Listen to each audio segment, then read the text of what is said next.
Kain, ulam.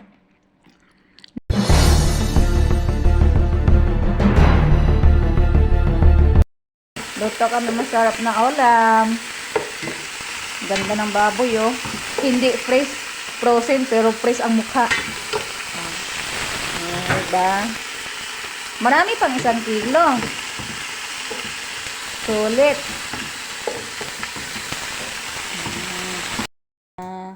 Nilagyan siya ng isang coke.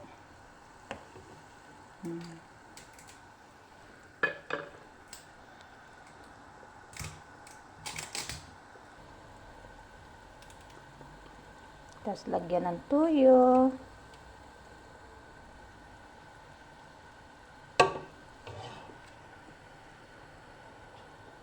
Tapos asukal na pula, pang manis.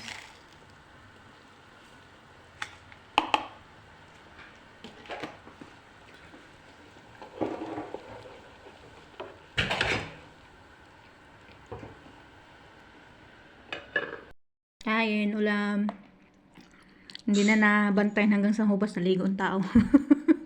Yan na, tapos itlog partner, di ba? Sarap yan. Tapos pinaghugasan galing sa kaldero. Sayang.